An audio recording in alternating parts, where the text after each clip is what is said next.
Yay! So that's fantastic. I have notes. Oh, okay. Is live stream one word or two words? I don't know. I always do it as one word. I've always seen it as one word. Yeah, it's two words in the intro. And then someone wrote in actually with a good idea. Now that I see it, I Jason, depending on how much work it takes to do, but I have the project already created, so it's just pieces are in there. So what did somebody say? Pre-show, Lenny Ross wrote in. Len wrote in and said, "I know your pre-show countdown timer is currently under development. I have a suggestion. I think it would be it should be a slideshow of the droid art used for the Patreon news pick." Like, so can we just like different every week? No. I think we just like in the background. Can you do just like a film strip of all the different droid art that goes by? That's a neat idea. Yeah, that's a cool idea. He also suggested it should be 5 or 10 minutes long, but I don't know about that. I think 30 seconds is just fine. 5 or 10. I don't even know if we can do isn't it just? Well, no, I guess it's probably just as long as I put in there. Probably. Yeah, I think so. Or don't worry about that. But Why does it need to be 5 or 10 minutes long? Then you don't get the show. I don't know. It's funny because I've seen a lot of it. Like, because I think I've seen some streams, not some. I don't know if it's on YouTube as much or on Twitch, where they'll count down for 15 minutes before the live stream begins to like let people gather and to get it out there. I think it's some sort of like Twitch search hacking kind of thing. You know what I mean? And then is it once it's comes out, then it's like the show begins. Yeah. I think that's probably what this feature is intended for. Yeah, is like we have our intro and then it leads into it and then it's like, well, we're here. Yeah, Welcome. Exactly. Yeah. But then that means that we don't have like any sort of pre-show banter, which I mean, I don't know. Do people want want to sacrifice the pre-show banter for that? I mean, if you do, that's fine. Speaking of which, the reason I wasn't offering any pre-show banter is because I was struggling to come up with a title when I was going live on X. Came up with the title of Much Ado About Nothing, parentheses, Phone 3A. Always a good nothing pun. So. Yeah. Everyone in the chat room is blowing up now saying they want the banter, they want the pre-show. That's kind of what I figured. Yep. We want the banter, says Frank in all caps. We got to listen to our comments. I mean, by popular demand, and I mean, according to one comment that I saw last week, I have brought back the bot. Because someone was saying, where's the bot? Why aren't you holding up the bot for the outro? And now he's going to be the whole show. Wow. What's funny is that he's placed on in your front, so like it looks like you've got like the toddler carrier, So oh, that would be rad. a front harness with the Android. My guy he's just chilling out back there. If you can see him behind me, because the kids are playing with him. So disrespected back there. I know. So neglected. Yeah, neglected. That's the better word. I know. I should get my child carrier to have him in front of me. So I think next conference that either of you two go to, you need to do that. Like that's you at the conference one day is walking around with the child carrier on. Think of all Google I/O of all people. That's Mishaal. Mishaal, that we are going to get you a carrier. People would see that and be like, "Oh, I got to get a picture with you." That's awesome. We need to bring more cosplay and like other things like that to Google I/O. I think that's what we got to start doing. Do you remember way back when, and I'm talking all about Android, like maybe even single digits, there was a video that we played from, it was probably from like Mobile World Congress, actually, now that I think about it, because we launched in January-ish sometime or something like that, and then MWC February, March or whatever. And I think it was at a Nokia event, and it was a big inflatable Android character. I don't remember that. Dancing and doing this like... I do remember the dancing Android. Yes, I do remember that. Yeah. Yeah. Sorry, that just appeared back in my head, and I was like, "Yeah, we should do cosplay at events." Who are you? We're Android faithful. have the cape with AF on it, Oh man, I'm trying to see if I could find that dancing Android out there. It's so funny because it's like what's blowing my mind is that there was a point in time where everything that happened to us or happen on the internet, you could still find on the internet. And then now that's not the case because the internet has turned over several times, I think, in the 20 years that we've been doing this, Jason. Right? Yes. Right? So there's jokes and stuff like that from like 2008, 2009. I'm like, oh, I remember that. I've got to really dig to find it. It's Yeah. I mean, Yeah, a lot I of feel websites like have just been wiped clean from that era. Yep. we assumed that everything would last forever online, and in some cases it does, and in some cases it doesn't. Right. You know, It's true. You can still find posts from like '06 and '08 and stuff on Reddit and Facebook and a few other social media platforms, but a lot of those blogs, personal blogs from that era, are just completely gone. Oh my God! Look at this blast from the past. I was looking for dancing Android Nokia, and I fell think it was down. Nokia. I fell down a Nokia phone rabbit hole, and look at this. I found it. Oh, you found it? No way. Yes, I Let's see did. it. All right, let's see it. I found it at the end of episode 1 of All About Android. Oh wow! I knew it was on an early episode, Yeah. and sure It enough, was the first one you looked at. Yeah, I mean, I was like, well, I'm going to start at the beginning then. There it is. Yeah. Yep, I remember that.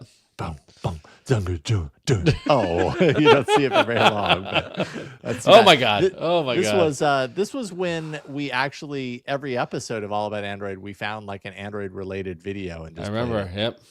Yep. It's almost Sneak coming. peek at Baby Almost Ron coming. and There we Baby go. Jason. Oh yeah. Oh yeah. Oh yeah. Yeah. That looks so much fun. Yeah. That's too Maybe funny. it wasn't a Nokia event, but Oh, yeah, God. we all looked so much younger back then. Not I mean, great. that was 2011. Yes, it So was. we were 14 years younger. Oh my God, that's crazy. Time comes for us all. It's another lifetime. So, Yeah. all right. So with that, should we do a show? Let's do a show. Now that I'm so happy I I'm found facing that, my though. now that I'm facing my mortality, let's. I know. It's crazy. The bot will outlive us all. I will. Yes, that plushie. We'll all die, and it'll find its way to some landfill somewhere, and it'll live for eternity. Okay, or somewhere better. Yeah. You know, someone maybe will adopt it that really cares for it.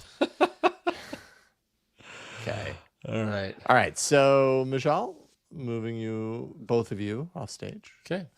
And then, so you're back. You want to do the Sure. the You want, me, stuff? do you want me to do the run? Well, I'll do it. I'm realizing I'm not signed. Yes, I in, so missed can't- last week.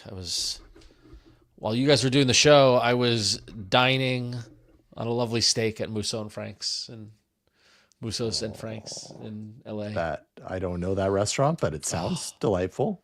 The oldest steakhouse in Hollywood, on Hollywood Boulevard. It's where Leonardo DiCaprio and Al Pacino had ate in the beginning of Once Upon a Time in Hollywood. Oh, restaurant, interesting. yeah. Oh, I gotta watch. Now that you said that, I gotta watch that I movie love that again. movie. All right. Great movie. Okay, turning off loop, putting on overlay, praying to God. Here we go.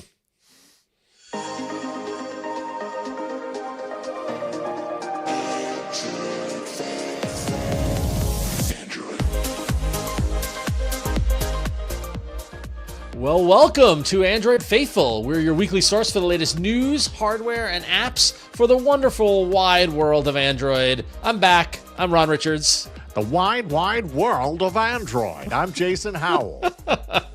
And I am not a bot. I am Mishaal Rahman. Oh, you're a fuzzy little plushy bot. That's what you Not are, to be Mishaal. confused Back. by a plushy bot. By popular demand, Mishaal is holding his Android plushie like a toddler in a baby carrier in front of him.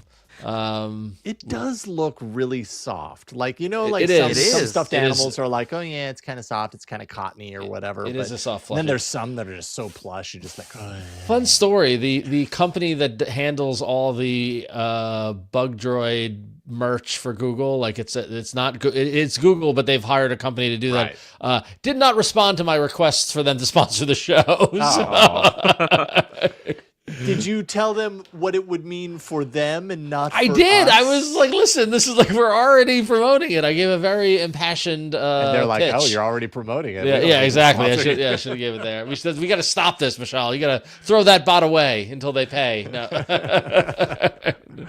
Good. Alas, Welcome back, Ron. they didn't- Next, Oh, next thank you. Google I/O, I'm sticking him in a backpack, and we're gonna walk around. You're gonna see his little head popping out the back. No, know what I want to backpack. do? Know what I'm going to do? I'm going to, with my plushie guy, I'm going to sew in in a magnetic plate at the bottom and get another magnetic plate to put under my shirt on my shoulder and just have the bot on my shoulder the whole time, right? Like those little like Disney World sells those where you get like a little it's a little Tinkerbell and it stays on your shirt, or like a little Groot or something like that. And so and I'm then gonna you do need that. a red version of the one on your other shoulder. Yeah, exactly. Yeah. A devil and an angel bug droid bot. Yeah. Oh man. No, but it is good to be back. I missed you guys last week. You guys had a hell of a show last week with Eric from Pebble. That was all. It was great to see him again, and that was rad. See the Pebbles back. That's pretty cool. So totally. It was a lot of fun. We had a good time.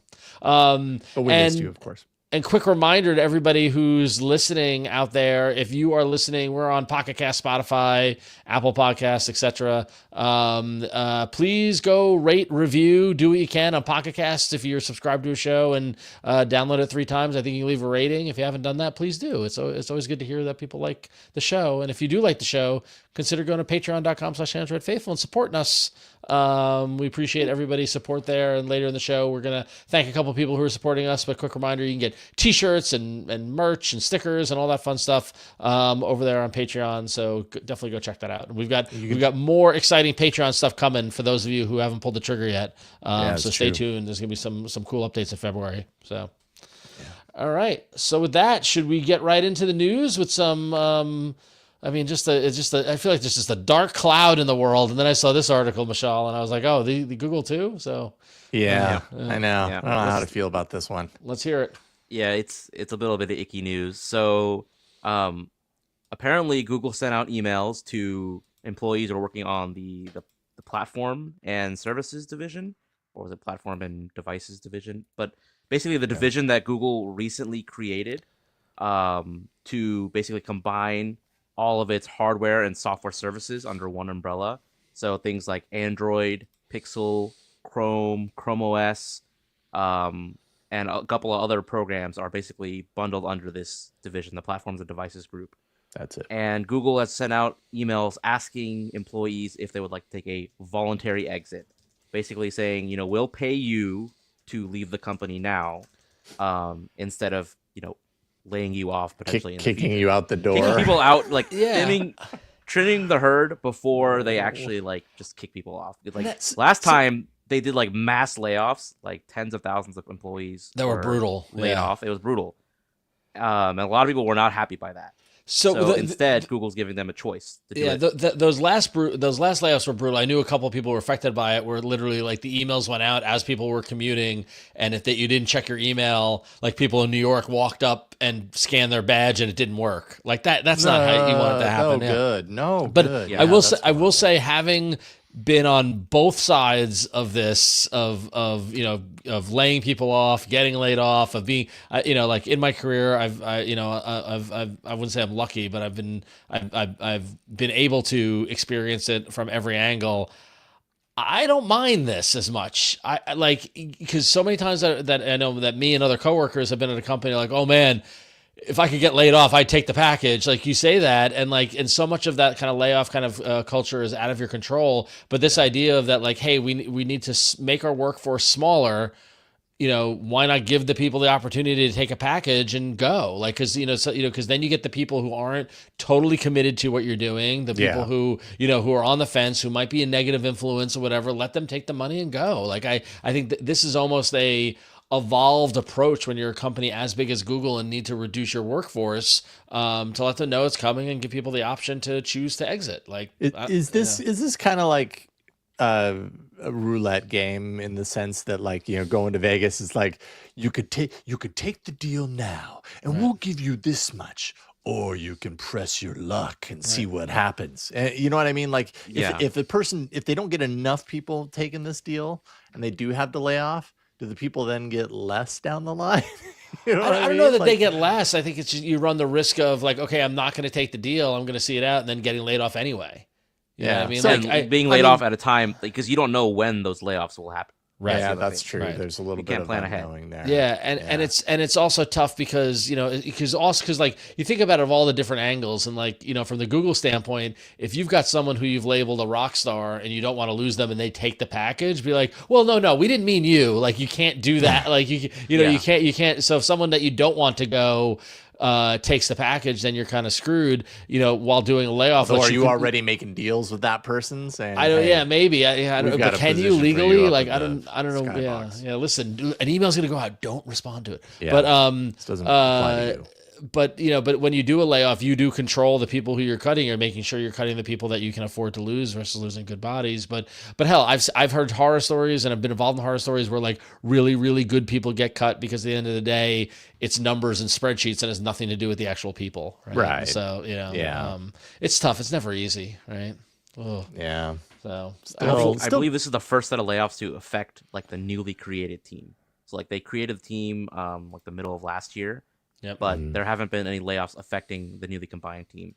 And, there were kind of expectations that this might happen because you're combining a lot of people from different teams together. There's going to be some redundancies, a lot of people working on the same thing, a lot of newly created teams where you have people who, there's a lot of teams that are bigger than they should be, things like that, it's hard. It's hard to predict, whether or not you're going to be on the chopping block. And if you think you are, then it might be a good idea to take this exit package now. This probably was part of the plan all along. Yeah, I was just gonna say when you make a new thing and you take teams from other things, you've got more people and you need time to figure out, okay, how many people do we actually need? What kind of roles do we need? Who, and it becomes the Hunger Games to a certain degree in terms of who's going to survive and who isn't, and all stuff like that. So yeah, this is somewhat inevitable, but it's never fun to be in that position, in that environment. Mm-hmm. So yeah, indeed. And it's also not fun for the people who are staying behind, not taking the exit package, thinking there might be layoffs in the future, and I could be one of them. Yeah.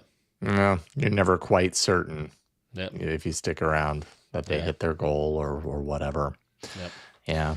Well, all right. Well, so there's that. So we wish everybody who works at Google who's listening or watching, we hope you guys are okay and make it through. We hope you get a massive or get a huge package. Yeah, take a year off and go. There's so many options. So, but anyway, so moving on to some brighter news, at least not so much for Google, but for smartphones in general. Here we are. Today is February 4th, 2025. So we're a month into the new year, and the folks at Canalys are out with their analysis of the smartphone market in 2024, and it's looking pretty good as they say that smartphone sales soared 7% in 2024. Riding the wave of some strong players in the marketplace. 2024 sold 1.22 billion units, which they described as a rebound after 2 consecutive years of declines. Overall, iPhone shipments in 2024 declined by 1%, and Samsung also declined by 1%. But there was a ton of momentum in China and in other areas of the world that really drove Oppo and OnePlus and other folks to drive up their sales. Xiaomi especially. Yeah, I was just gonna say, looking at the growth, Xiaomi up 15%. Transsion up 15%, Oppo up 3%, Vivo up 14%, Honor up 13%, Lenovo up 23%, Huawei up 36%, Realme up 9%. I mean, those are just aside from Apple and Samsung, it was a very, very good year for folks in the smartphone world. Transient. I was like, who's Transient? That's they did Techno. Techno, yeah. Techno, Yep. Infinix, Itel. Yep. Fifth largest. Oh, at least according to an article from last year. Yeah. So all those small markets in Africa and all that stuff. Mm-hmm. But going into the actual individual phones that were in it, Samsung showed, despite Samsung and Apple being down 1% year over year, the iPhone 15 was the most shipped smartphone, and Samsung, they reported Samsung driving the strongest volume for the S series since 2019. So they're definitely saying everything was going well despite a 1% dip for both Apple and Samsung as being the most shipped phones. The S24 did so well, and then the S25 came out, and everybody's been like, yeah. so close. I mean, it kind of goes to show, like, everyone thought the S24 was kind of iterative too. Oh, for sure, yeah. Like, besides the 7 years of software support, like hardware-wise, there wasn't that much improved. In that generation. So I think the fact that it still ended up in the top 10 list, I think it's the first time a flagship S series device has shown up on the list in years. that's still a huge achievement. And Yeah, maybe we're all wrong. Maybe just like the fact that their deals are amazing. Maybe people are paying attention to Galaxy. The deals are amazing. But the thing is, I don't know if the deals are amazing, but I think we're applying our analysis of the phones with the assumption that the rest of the market shares that. When at the end of the day, you've got strong brand affinity with Samsung. Like if a normie is walking into the T-Mobile store or the AT&T store or the Verizon store, and they're looking at a Samsung phone versus what is OnePlus or what is it, this sort of stuff. And then, Samsung puts a massive amount of marketing behind it, and celebrities use the phone and whatever other stuff that goes into the decision-making process. And really, in the world of Android, is there another brand, domestically as well as internationally, that is positioned as the alternative to Apple more than Samsung? I don't think there is. We see it as Pixel, but like I don't think the regular person going into the Verizon store is looking for the Pixel for an Android if they're looking for Samsung, right? I think here in the US it is Samsung as far as that's concerned, and other markets. But I mean, I guess the numbers bear that to be true, but we don't ever see Xiaomi here, and Xiaomi is a massive player, man. If they were in this market, right? They'd be there. They'd be really pushing up against Samsung and iPhone. I would guess. Total guess, but. So good. We'll see. And now of course, with this report comes the expectation that 2025 will not reach such size. So we'll see how 2025 does go. But I don't know why you'd say that, Ron. I'm not saying Canalysis or Canalysis. I don't know why Canalysis would. Analyst or whatever. Well, you, dear listeners and viewers, and even beyond that, patrons, we appreciate you, and we give you the opportunity, out of our deep appreciation for you, to choose a story that we talk about every single week on the Patron Pick section, which is where we're at right now. And some of you even send in some wonderful art to accompany it, usually, I think every time, actually, generated by artificial intelligence. This one, they're all facing the wrong way. I have to say, they're not watching the game. They're watching the TV that's showing the game at the football stadium. That was my favorite aspect of this, is that huge football stadium and a section of Android folks, Android bug droids, basically with their back to the game, which is awesome because they're looking for the Android news. This is a Cousin of Jaws special, by the way. I see. They're like, no, game, we don't care about you. Of course, here in the U.S., the Super Bowl is this weekend, so it's top of mind for some people anyways. Sure. And but not these bug droids. No, they've got their headphones on, they're listening to Android Faithful at the stadium, turning their back to the stadium itself. That's pretty impressive. That's dedication. Thank you, Cousin of Ja, always for everything, including this. The three stories that you voted on, if you were a patron, were, let's see here, in ascending order. I'm not quite sure. Descending, ascending order. If you start ascending, from the bottom. It's kind of backwards. 21% said you wanted to have us read, we finally have a name for Samsung's teased trifold phone. Ooh, I didn't look at that. I'm super curious about that. If only there was like another avenue that we could talk about some of these stories that get rejected. Anyways, second place would be 36%. This crowdfunded e-ink QWERTY phone isn't vaporware after all. Dang, I'd like to talk about that too. But at the top spot is 43% of you voting for Android 16's Linux terminal will soon let you run graphical apps. So of course we ran Doom. Of course we did. And so Google has been working on the Android Linux terminal app for a little while now, and in recent months, well, at least up until now, hasn't been able to run graphical apps on this, and it turns out that might actually change in Android 16.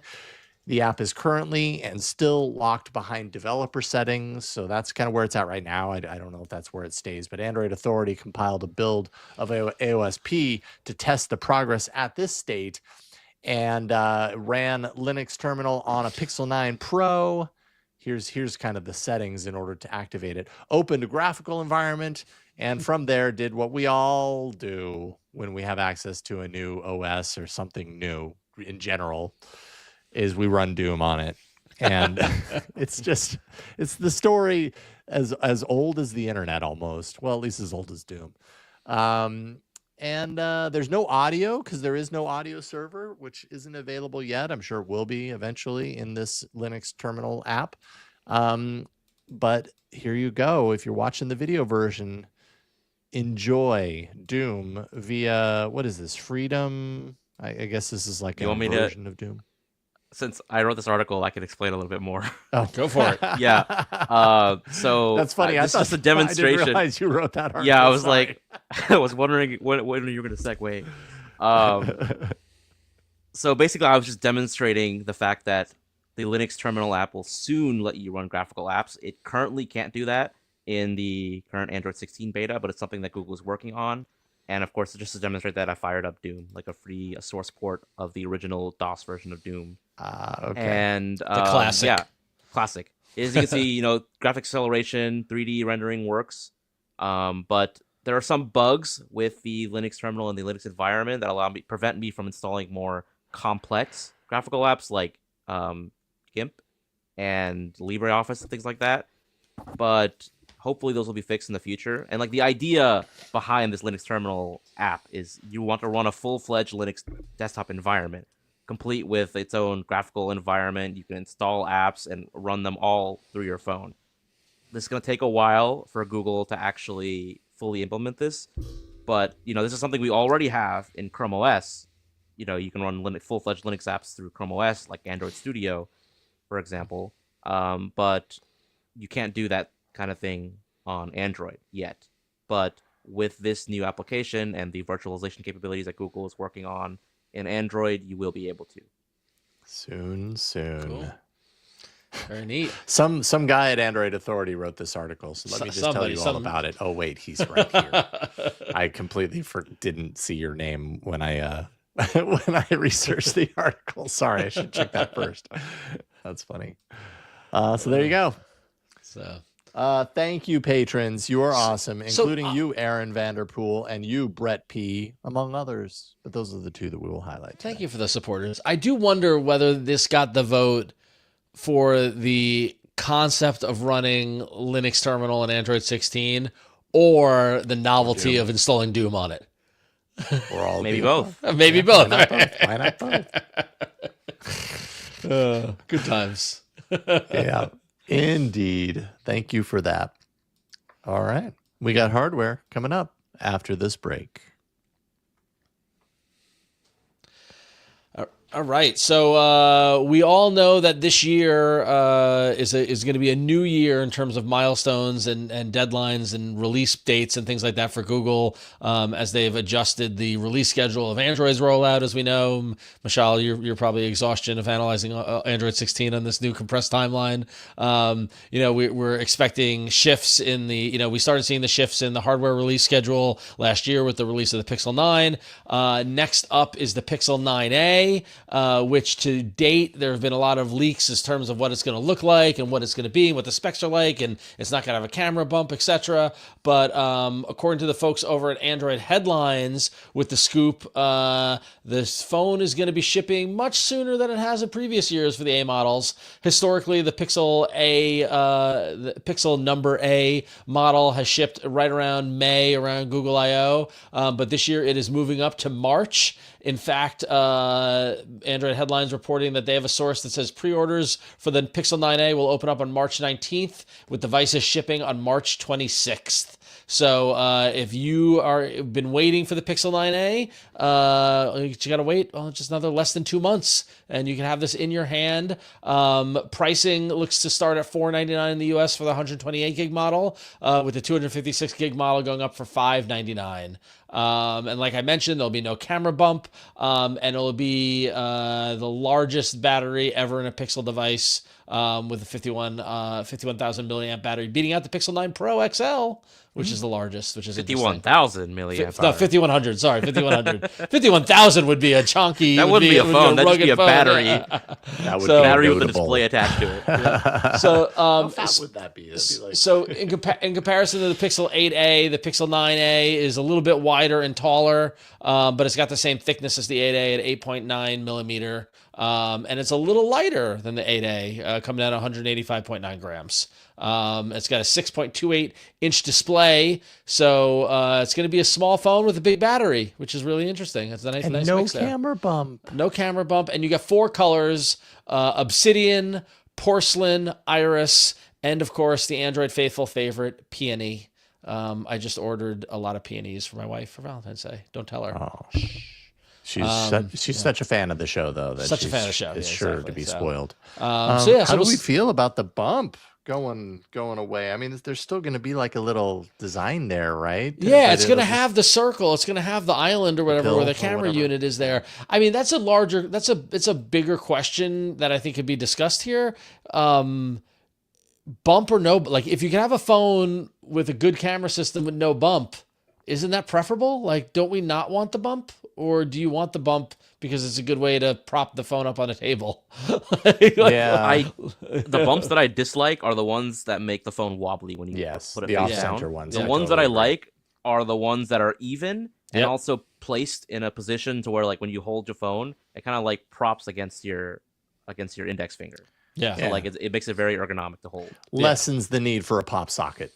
Yeah. Yes, yeah. I I suppose. love the Pixel 9 camera bump. Yeah, I think I do too. I think Mishaal, it works to that point where like I often carry it like holding it, like I find myself holding it like against the camera, in some way, in shape or form, or using it like it props up on the table nicely. It doesn't slide off, and Yeah. but yeah. Like I've got the Pixel 9 Pro and I've got a pretty chonky case on it because it holds a couple of like ID cards and stuff like that in here.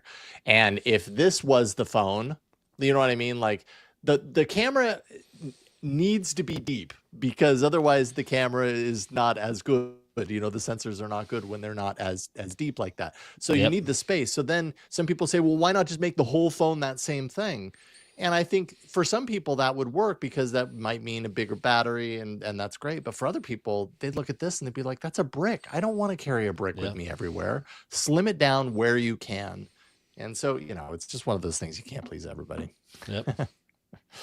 Yeah. All right, Mishaal, tell us about nothing whatsoever. I have nothing to share about nothing. Whatsoever. Nothing. That's because they've only shared a teaser of their new phone rather than any actual details. But the teaser does reveal that they'll have a lot more to share on the launch date of the Nothing Phone 3A series, which will be on March 4th of this year. So we'll learn a lot more about however many phones end up in this Nothing New Phone 3A series. And just judging by the name, the A series for Nothing, just like with Google, has been like their mid-range. I guess like a lot of their phones have been kind of mid-range, but like they're, I guess, more affordable devices. So we might get like a 3A, a 3A Plus, 3A Pro. They've had several phones in the 2A series already, but we don't know what to expect with the 3A series. Well, hasn't a lot of the rumors been that this is going to be their first true flagship? I don't know if that's this series in particular, the Or A if series. another There one might is be like coming. there might be like a Nothing Phone 3. Yeah. Or like a Nothing Phone 3 Pro. It's rumored to be Maybe. the true flagship. Yeah. This might be just like their latest update to their more affordable lineup.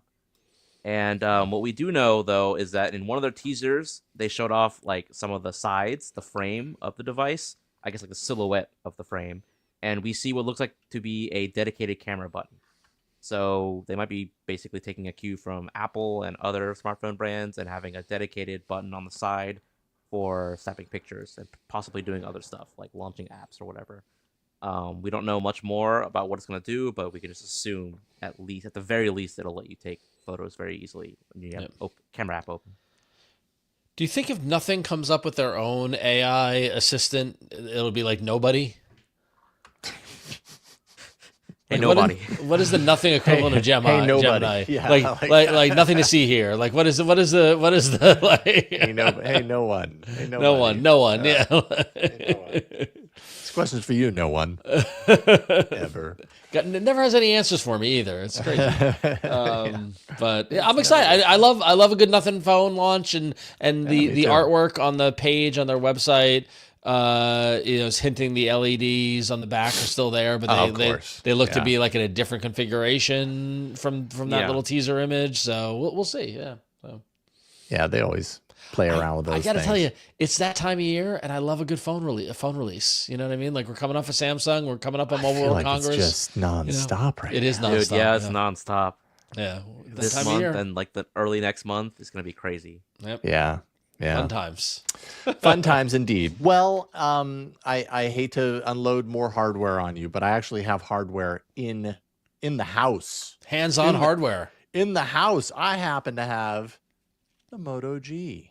This is the original, the standard Moto G 2025. So this is the $200 or actually $199 smartphone. And the folks at Motorola reached out to me, and I was like, oh my goodness, I would love to get this device for review, because we talk about Motorola a lot. Sorry for the shaky camera. The table is not so sturdy. We've seen a lot of the photos with the kind of the camera bump, this like easy kind of gentle slope up to the camera bump. And I got to say, in person, I really like it. Like, actually, the whole, as far as the design of the Moto G, I think that's one of the strengths, in my opinion, is for a $200 device, this phone really feels tight. It doesn't have that like hollow, empty feeling. This vegan leather kind of backing has the right amount of kind of like a drag to it. It's not like sticky. I was going to say sticky. That's a weird word to put. And that's it's like tacky. Like tacky. Not in a bad way, right? No, not in a bad way at all. It provides a little bit of resistance. So it's in some ways it's kind of slip repellent, out of your hand. You've also got a little bit of that ledge that we were talking about earlier to kind of prop your finger up against. Fingerprint sensor on the side. It is embedded into the button and works pretty well. I'd say my complaint there is that sometimes when you're pulling the phone away from somewhere or pulling it out, your hand just kind of, you might not want to unlock it, but yet when you're handling the phone, it goes on anyways. And so, I had a couple of times where it was like, I didn't want, stop it. Like, I just want to like hold the phone. I don't actually need to use it or whatever. And so that could be a little annoying, but I think that's kind of nitpicking. 6.7-inch LCD HD plus display. It does have a 120 hertz refresh. I'd say it's pretty sharp to my eyes. Mind you, I am aging. My eyes are aging, but it looks great to me. Definitely some reviewers out there have said that this display does not get bright enough. And I think in sunshine, I've had a really hard time testing that because it's been so ridiculously rainy here and overcast and everything. So I can't really say that from my perspective. I feel like it gets plenty bright, but some reviewers have said that. So, keep that in mind. MediaTek 6300 5G chipset, not a horrible system on a chip. It has been out for almost a year.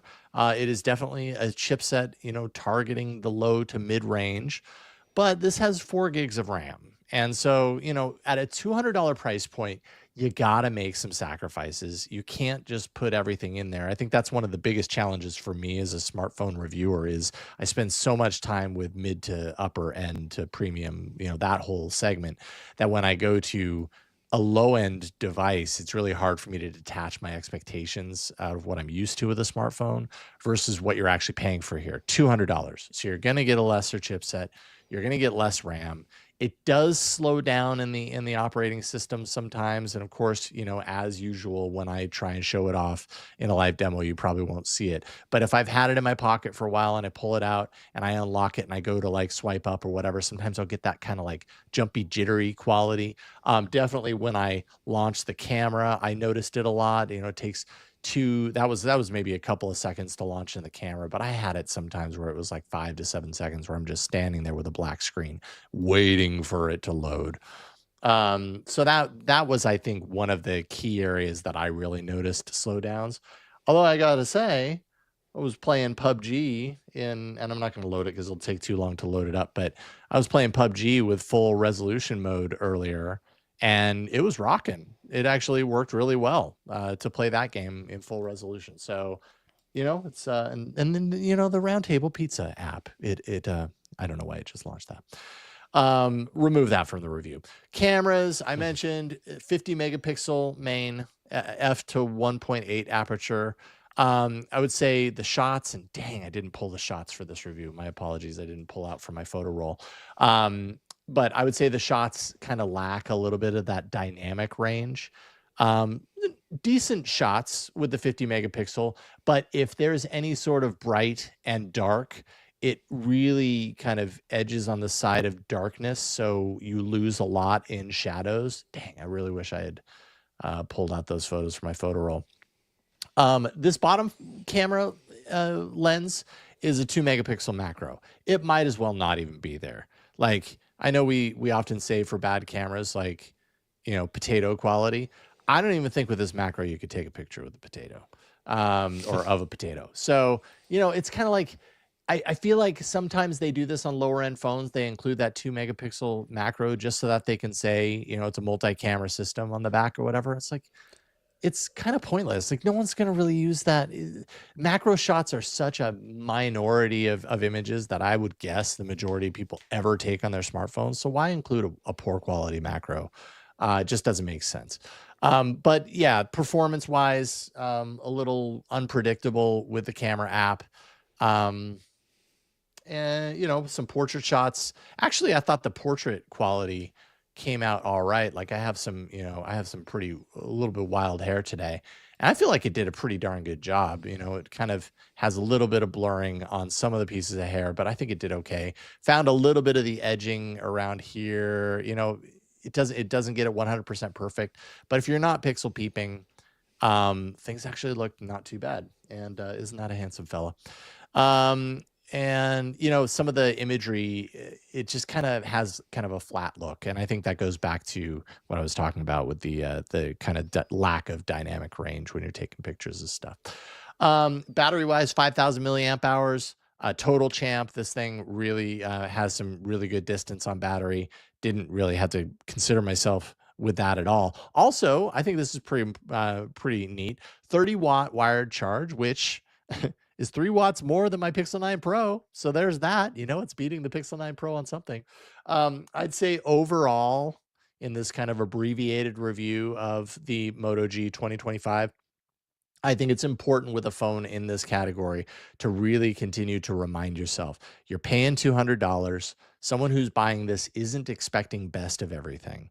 But that means that you have to get real clear on what the trade-offs are and if that matters to you. If you are unwilling to sacrifice on camera, this probably isn't the phone for you. If you find that design is important to you for a $200 smartphone, I think this is a pretty rockin' looking device. Like, it feels nice. It looks nice. I'm pretty sure this is, I couldn't get clarification. I did reach out to Motorola. I haven't heard back from them yet. I think the bottom part of this frame might be aluminum, and then this top part is plastic. I saw some reviews saying it was full plastic, but it doesn't feel plastic. Like, it really does feel aluminum, and I could be completely wrong. So that's a total guess. I couldn't find it in the reviewer's guide, but the volume rocker feels a little smushy. That's a ding on it. But again, it's $200, and I think, I don't know. I think if I spent $200 on this phone, the camera stuff would bug me, and a little bit of the jitteriness. I'd be like, oh God, why did I do this? But it might be worth it to you for the things that you do get. So there you go. I mean, given the price point, you've got to wonder, oftentimes, I remember getting a lot of questions from, like, my sister when my nieces were teenagers saying, what's a cheap phone I can give them that I can stay in touch? Like, you think about the use case for a phone at this level, right? A starter phone for a teenager, or, someone who can't afford a great phone, who wants, wants some of the features and things like that. Yeah. So there are sacrifices to be made in favor of the price point, right? Mm-hmm. Yeah. Jason, the way you described the Moto G, the 2025 model, it reminds me a lot of how people of budget phones from 2 or 3 years ago, where we've already seen HD plus displays with 120 Hz refresh rates trickle down to that level. Generally, budget phones have stellar battery life with 5,000 milliamp hour, and really low end processors let them last a very long time. Yep. They have these, on paper, high resolution megapixel cameras but of course, like they have a useless secondary macro camera, and they have like these cameras that are just there for show and just for on spec. They can say they have a triple camera. They had Like to say nothing have it, yeah. that you've said sounds like budget phones have really progressed in any meaningful way in a few years. Right. And I'm kind of wondering, like, what will the next major feature be that trickles down from the high-end phones to budget phones? And they'll say, oh, budget phones just have that now. Like, I wonder what that's going to be. Well, yeah, right. Like, I think you pointing out the 120 hertz, right? It wasn't that long ago that was like, oh my God, this phone has 120 hertz. It's amazing. Once you see it, you can't go back. And now it's so far down that you're getting it on $200 smartphones. And you're right. It's not even like impressive now on budget phones because it's like there. It's just kind of, it just is what it is. We've gotten so used to it. Yeah. What is Motorola had announced the Moto G and then also the Moto G Power, right? And I think that one's $100 more, if I'm not mistaken. And it has wireless charging. So that's a $300 phone that has wireless charging. So maybe it's that, I think the Power also has a bigger battery generally. Yeah, which that makes sense. I'm trying to look it up right now to see, but God, I think it might actually still be 5,000, so it would be the same. Maybe it has a better processor. I'll have to look into that to see what is the difference there. But yeah, it's a good point. Yeah, it's not a bad smartphone. I'm not saying at all that the Moto G 2025 is a bad smartphone. It's a $200 smartphone though, and it does have some trade-offs. But it is bringing some of those features that, like you said, Mishaal, not too long ago would have been really out there for a phone of this caliber, and now progressively becoming table stakes. And that's interesting. That's kind of indicative of the smartphone industry in general, like it's becoming much harder to impress on all levels. Yep, agreed. I will tell you a use case that the Moto G fills nicely is that if you are an aspiring developer and you need phones to test on, that's your phone, right? Yeah, it's pretty close to AOSP, not too much baggage. Good, you can, it's good to hand to if you're a small team and you need phones, QA testers and stuff like that on the phones. Like these phones serve that for a great purpose. I know that is such a specific, small niche use case, but still, it has, it has a community that could tie to it. One last thing I'll say really quick, because I meant to mention it, and it definitely cropped up, and it's probably going to be really difficult to even show off here, is the standard font that they use. Ooh. I don't like the kerning at all. It squishes things together. I found it really difficult to read at times, where things, like Apollo lighting, like everything's just so squished and thin and narrow that in everyday use, it didn't work for my eyes. You can change that though, right? Oh, I didn't even try to change that. I just kind of should be able to change that in the settings. You can change the font and stuff like that. Yeah. So but still, that's not a good look. Yeah, I mean, Motorola is going for their own stylish kind of font set, with this, and I think most people are probably just going to stick with it by default, and that just stuck out to me. So there you go. Oh, Jason, someone just asked a very good question in chat on YouTube. Does this phone have NFC?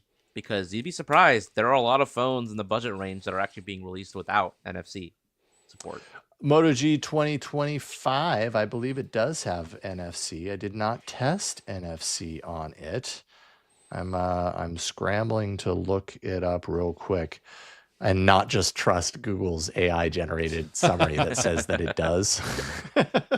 But according to CNET, hey, you can throw that. Moto G does retain several of the welcome additions from last year's, like NFC. So there you go. This is where Gemini could actually come in handy. Upload that reviewer's guide to Gemini, ask it a question. Yeah. No, I mean, how Google does it's like top of the fold AI kind of summary thing. And it said NFC there, and I was like, you know what? I'm not going to trust that's until I verify myself. The CNET article points it out. Yes, it does have NFC. Same as last year. Yep. So that's good. That's great. Yeah. So there you go. Cool. All right. Well, thank you, Jason. Good to get a little Motorola action on the show. Moto action on the show. I know. Moto action, as we like to call it. I love that Nintendo game back in the 80s. Moto action. That was great. Yeah. There's a phone named Moto Action, by the way. Oh, is there? Phone. Yeah. Moto action. Yeah. Well, so we actually have an email about Moto G phones later in the show, and it does mention headphone jacks as well too. So stay tuned for that. I will pretend I didn't point at that. Stay tuned for that. But real quick, we got one last little bit of hardware news for you. As we said, it's a crazy time. Phones are coming out left and right. We got another launch date to look forward to after, we got the Nothing launch date to look forward to, the Pixel 9a to look forward to, and now you can add the Xiaomi 15 Ultra launch date to that list. Over on gsmarena.com, they talk about how, with Mobile World Congress coming to Barcelona in March, Xiaomi, a poster has leaked that will suggest the Xiaomi 15 Ultra's launch date will be February 26th. According to this leak from this poster. So very excited to see that. And the Xiaomi 15 Ultra is going to have a whole bunch of cool stuff packed into it, including a Snapdragon 8 Elite chip and a 6,000 milliamp battery, and a 1-inch type main camera. It just looks crazy. The big circle on the back. It's like half the camera size is a big camera. It's crazy. Yeah. Circle thing. 6.8-inch phone. Looking forward to it. So, end of February. Look forward to that from Xiaomi. So, all right. That's massive. At least it's centered. Yeah, and that it's got enough of a bump. I feel like that would stay nicely on the table, like we were talking about earlier. So, yeah. That's a big bump, though. Whew. That is a really big bump. Chunky. Bump. Xiaomi likes big bumps. I cannot lie. Oh, man. All right. Why don't we get into some apps next up? Mishaal, you got some news coming out of Google last week, right? So yeah, Google announced a couple of updates to they basically summarized how Play Protect, it's basically their anti-threat detection service, help protect users in 2024, and they also announced a couple of features that are rolling out. That have already rolled out this year. So some statistics that they shared include the fact that they prevented 2.36 million, quote, policy violating apps from being published, banned over 158,000, quote, bad developer accounts that attempted to publish harmful applications. And they also prevented 1.3 million apps from getting, quote, excessive, unnecessary access to sensitive user data. So that's part of their overall efforts to protect users through Play Protect, through their Google Play policy changes, and their own enforcement mechanisms, like monitoring application submissions. And they also mentioned that they use new AI algorithms in 2024 to streamline how they review developers with a proven track record of policy compliance, so that they can streamline these reviews and basically allow developers to publish their apps and their app updates more quickly. And that they say that now over 92% of its human reviews for harmful apps are AI assisted. So like all the 92% of the reviews they're doing for harmful applications are using AI to help them make decisions on whether or not they should take down the application. They also said that leveraging their Play Store policy updates and their target API changes have allowed them to boast that 91% of app installs on the Google Play Store use Android 13 protections or newer. So basically saying that 91% of apps are supporting Android 13 or later security features. And that apps that use Google's Play Integrity API, which basically allows them to protect against tampering, these applications are seeing 80% lower usage from unverified, untrusted sources on average. And lastly, they announced some features that have already rolled out or are starting to roll out to users around the world. The first one is a new reminder notification in the Chrome for Android app to re-enable Play Protect if you've previously disabled it. So if you disable Google Play Protect on your phone and you try to sideload an app with Google Chrome, then you'll get a reminder to turn it back on. Because they found that basically a lot of app installations of malicious applications come from internet sideloading sources like web browsers, messaging apps, or file managers. So basically saying that a lot of the malware that they see out in the wild is being installed on devices because people have enabled sideloading, and they're sideloading apps through sources like Google Chrome. So they're implementing this reminder to get people to turn on Play Protect before they sideload something. Scam calls, you're getting additional protections with Play Protect. So if you are in the middle of a voice call, the toggle to disable Play Protect will be unavailable. So that means you can't turn off Play Protect if you're in the middle of a voice call. And this is to prevent scammers from manipulating people into turning off Play Protect and then getting them to sideload a malicious application. The next feature is the automatic revocation of permissions for potentially dangerous apps. So the Play Protect service will now automatically revoke permissions for apps that it thinks are potentially harmful. So instead of like right now, it only recommends that you uninstall the application, but it doesn't actually force you to uninstall it in many cases.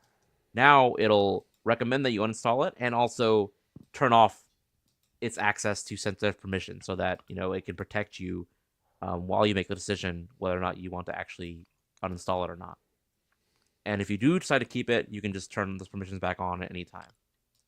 And lastly, Google announced that it is expanding the fraud detection feature that it announced a couple of months ago.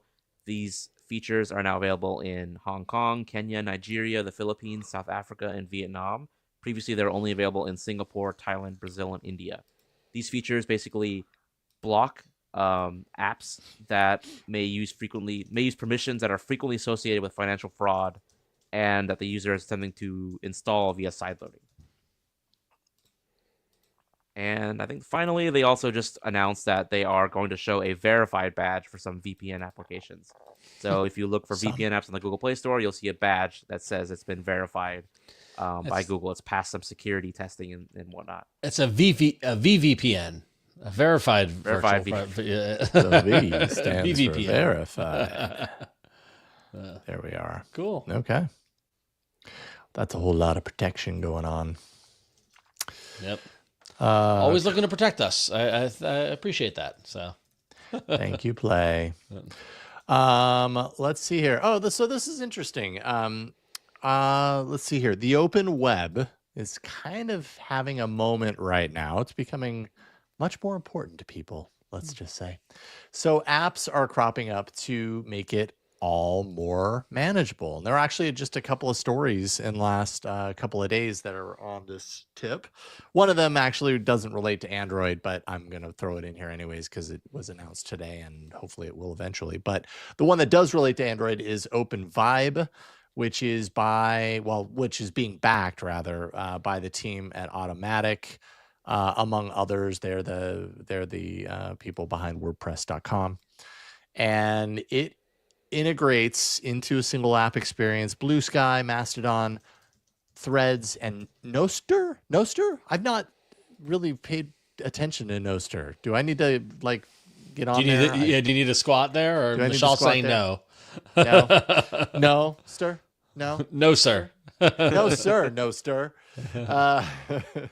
But anyways, so Nostr, Nostr. I've never even heard of that. Yeah, Nostr. Just received an $800,000 investment round, partially by Automatic, and yeah, it's a unified timeline, cross posting across all these different open web, protocols, that sort of stuff.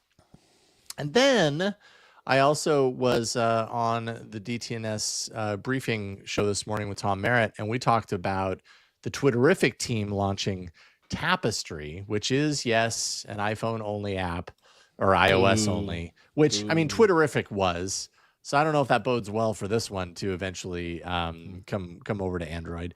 But I love the irony of an open web that's only available on iOS. But anyway, carry on. So. Yeah, that's a good point.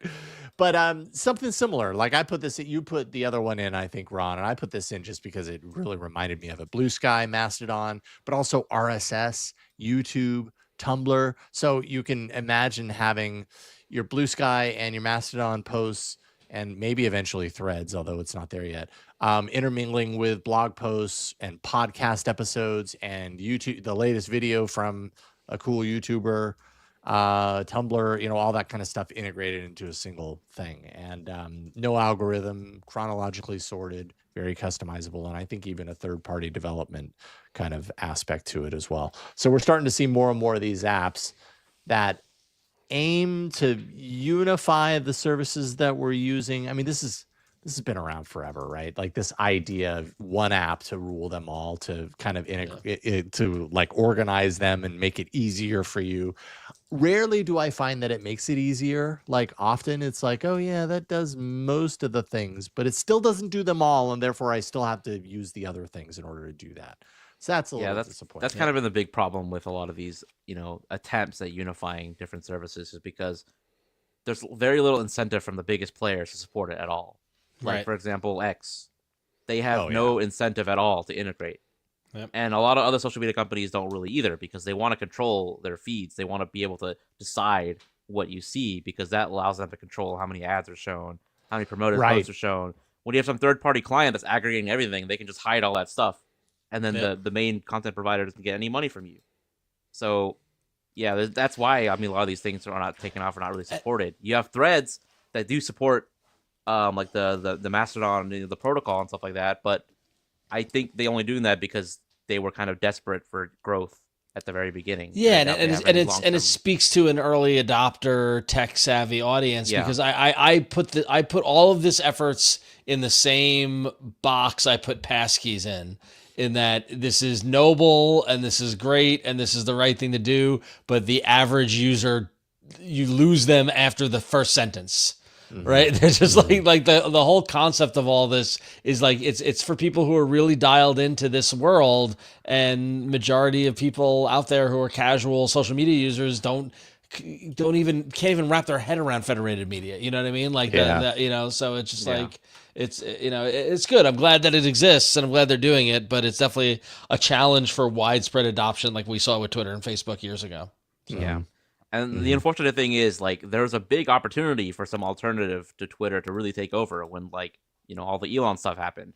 But then everyone splintered off, went to Mastodon. Some of them went to Threads, and then they're splintering off again and again and again and again. Now Blue Sky's seeing now the there's, surge. like, 5, 10 different services, and they're all fragmented. And so, like, you have all these alternatives, and none of them are actually becoming like the true alternative. Right. To Twitter.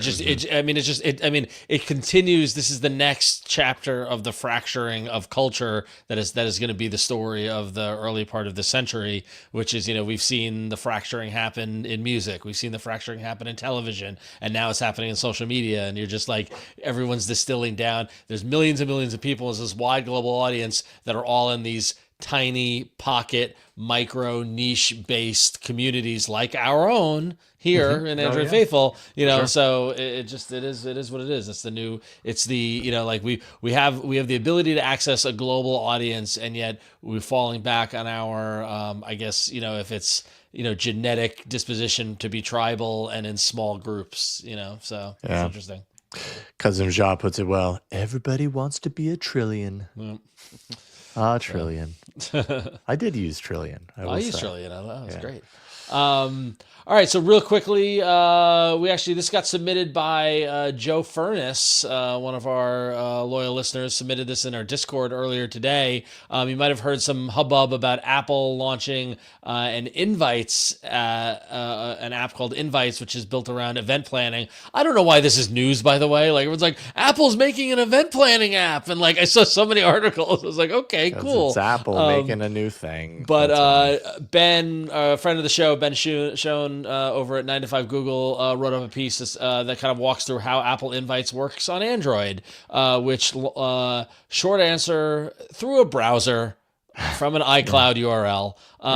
But Ben's got screenshots that show if you have a friend who is organizing an event using Apple Events, what your invite might look like on Android. And while I haven't heard of any plans for Apple Invites app on Android to come out, you can still receive an invitation. You can download a calendar event from the invitation from the iCloud webpage, add that to your calendar, and that sort of thing. So it does a little bit of work with on the Android side of the world, but obviously it is designed for in the Apple ecosystem, and everyone's on iCloud using iOS and all that stuff to work together. But fear not, if you're an Android user and your friend sends you an invite, you can accept it. So there you go. Sends you an iCloud invites. Yep. I think it should be called iVites.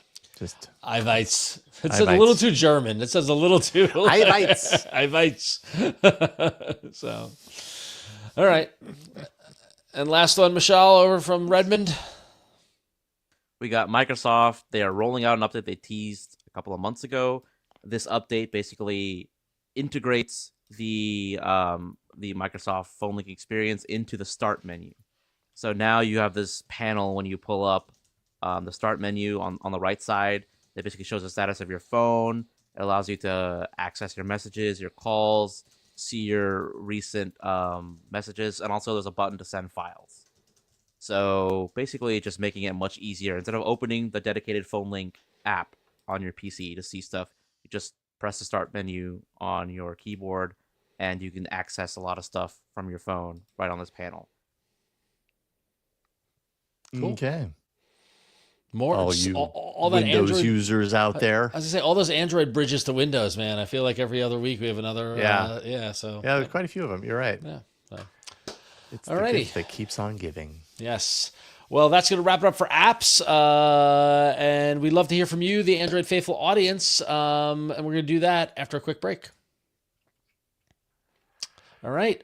So we do get emails. I know we skipped them last week, so we want to make sure we heard from folks. And we got a very topical email, Jason, that I thought aligned with your Moto G review. So Heck yes. Yeah. All right. My Moto G right here. Hi, faithful gang. This is from Matt Bat.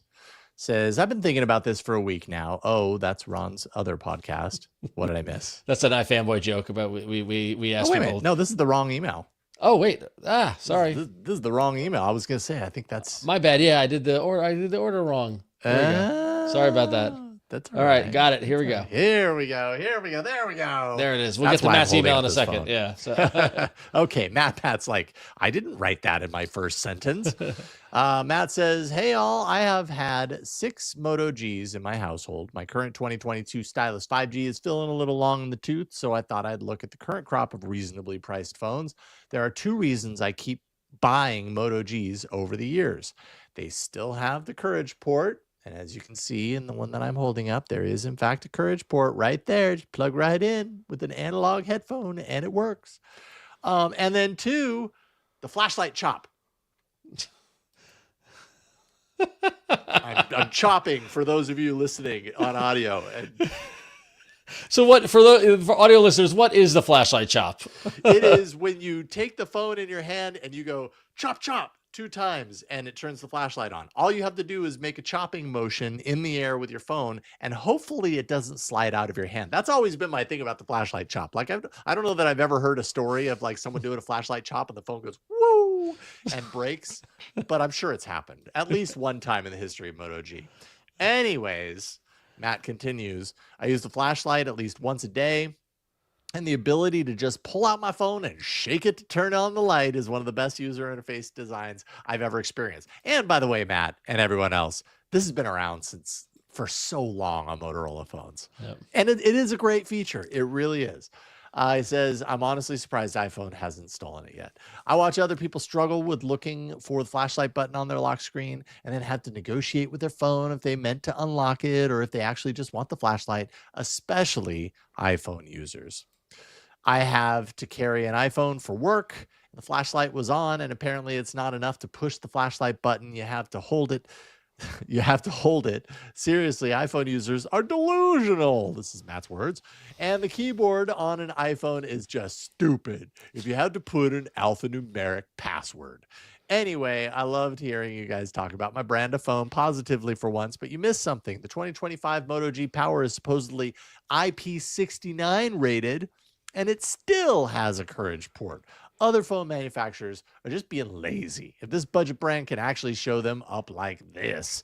Love the show, Matt Bat. Matt has some serious opinions when it comes to the Moto G brand, and I love it. I'm here for it. Thanks for writing it. So I was surprised to hear about the IP69 rating. I thought that was like right after OnePlus announced the same thing. There's another phone with IP69 rating. It's all the rage. It's all IP69 happening right now. Did something happen that unlocked that? Like, is it the kind of thing where like what you need to whatever components you need to do to make it IP69 became more affordable or more available, or just that is it truly just an evolution, or are they looking forward to a future in which jet-powered water is far Yeah. more prevalent than it is Which, right now. everywhere you go, it's jet-powered water. You just get sprayed by jet-powered water. I will say the flashlight thing that's Moto Actions from back in the day, the Motorola stuff, and it's a very good point. Why other phone manufacturers haven't stolen that, I don't know why. Like I use my flashlight all the time, and my method is I turn the phone on, I swipe the quick actions panel, and I type flashlight. And if there's a better way to do it, I would use it. So does Motorola have a patent on it? Do they? Maybe. Can you patent that though? Isn't that just a accelerometer? Like a gesture to enable a flashlight. Like maybe there's a specific patent on that. Could be. I remember the old Motorola phones, they had the chop, and then they also had something that you like draw on the screen when the display was off. It was like an upside down V or something like that. A lot of phones have something like that.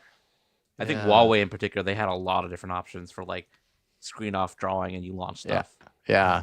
I think Motorola was kind of there from the beginning. I don't know if you heard about 10 minutes ago a big crash while one of you was talking. No. That was the Motorola laying on its display on my table, slowly over time sliding off the table. Oh. So it's fine. It's fine. But anyways, resilient in that regard, I guess. Yep. So, all right, we got another email in the proper order. We can refer back to my other podcast joke. Jason from Chicago writes in and says, "Hi, faithful gang. I've been thinking about this podcast for about a week now." Oh, that's Ron's other podcast. That references a joke on iFanboy where we ask people to tell us how long you've been thinking about your email. He said, "I was recently approved for the daily listen experiment. I turned it on, but it never shows up in my feed. I started looking into it and realized that I don't have the, quote, space carousel. I believe that is what Google is calling the little cards of information that appear under the search bar.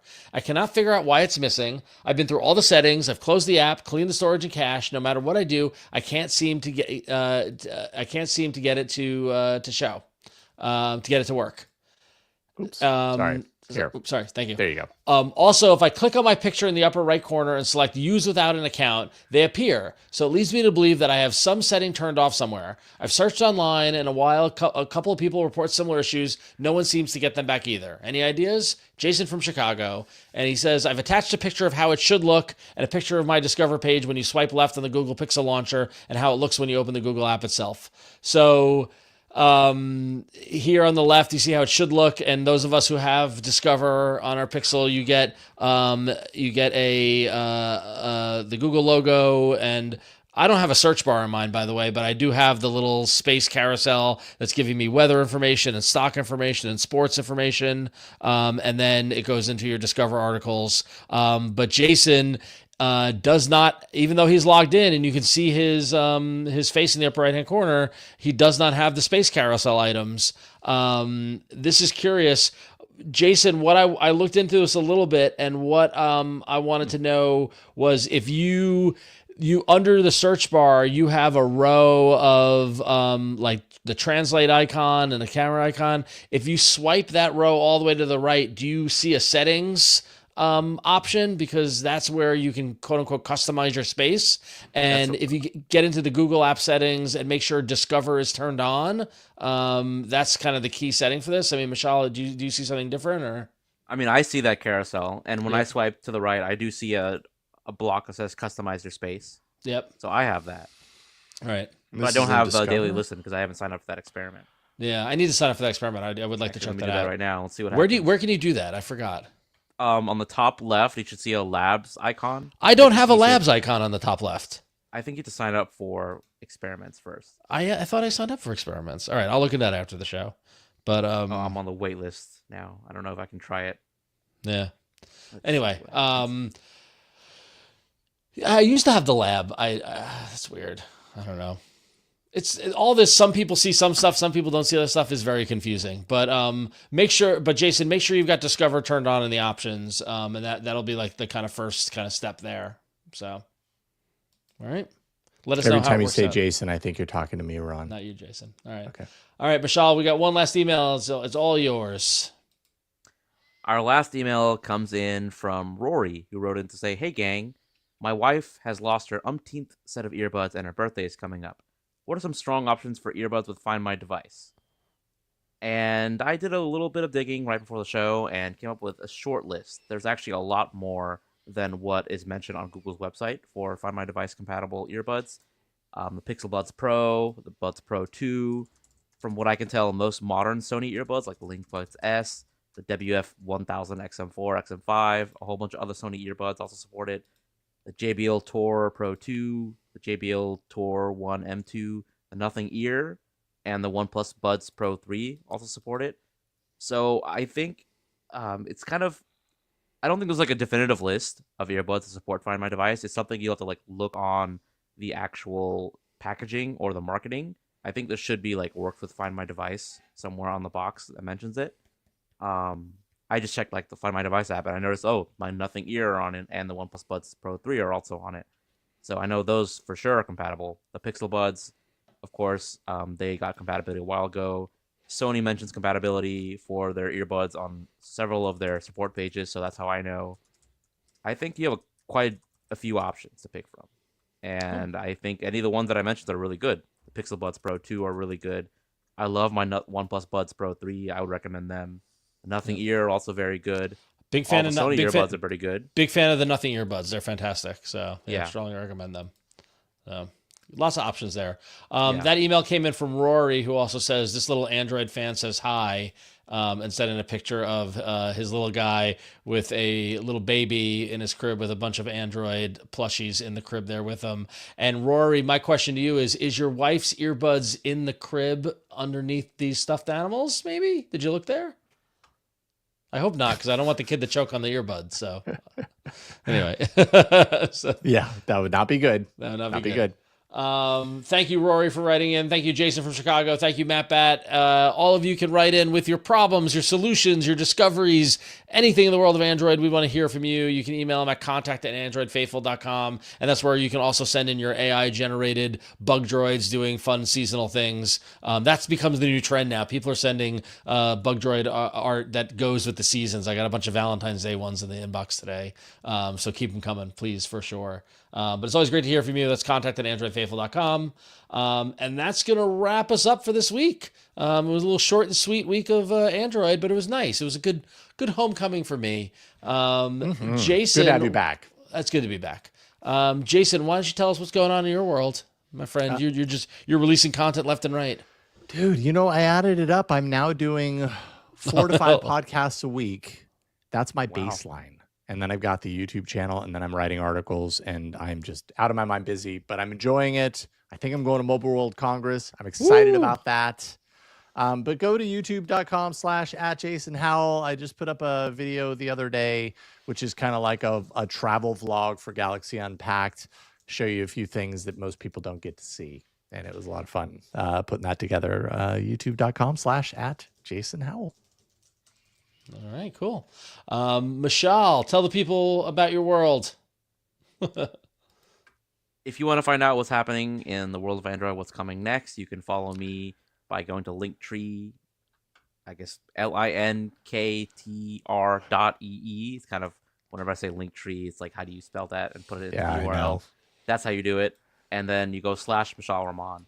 You can find all my links there, where I post on social media, on X, Mastodon, Threads, Telegram, Reddit, Discord, etc.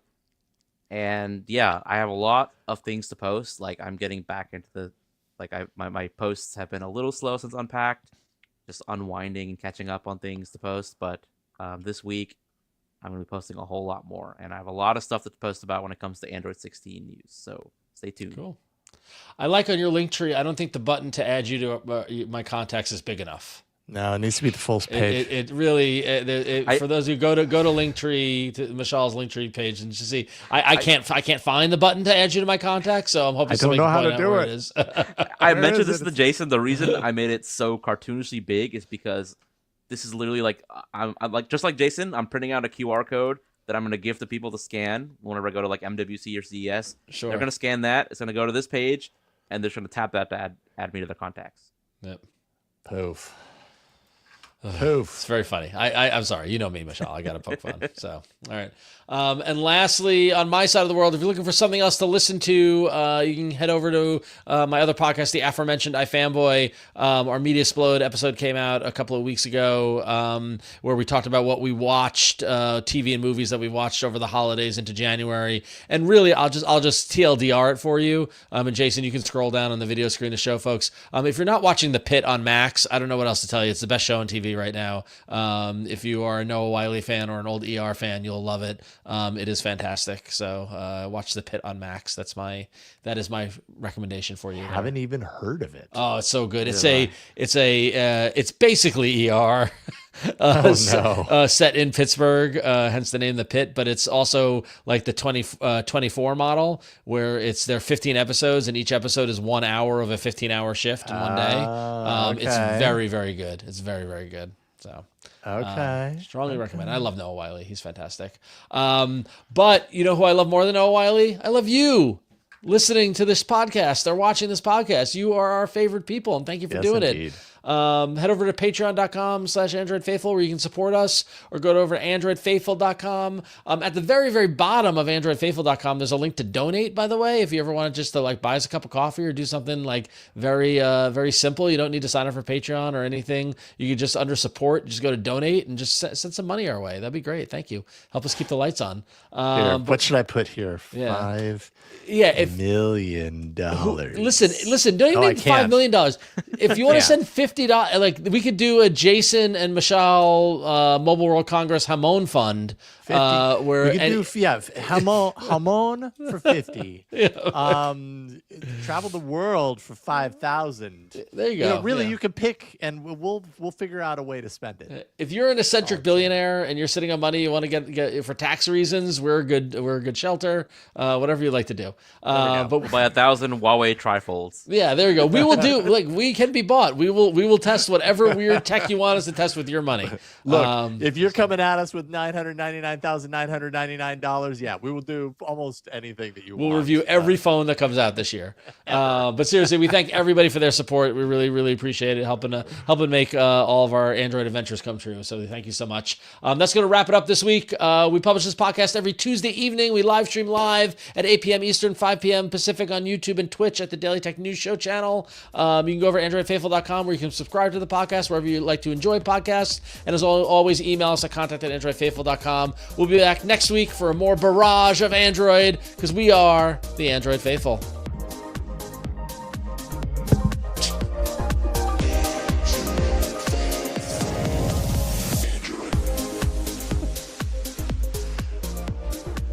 Nobody quite gets down for the Android music like Jason.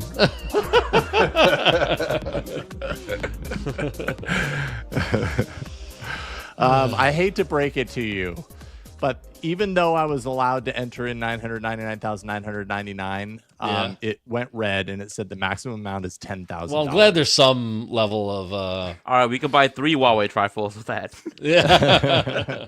Look, I'm okay with 10,000. Seriously, if someone out there wants to give us 10,000, go for it. See, it's no longer red. You can do that.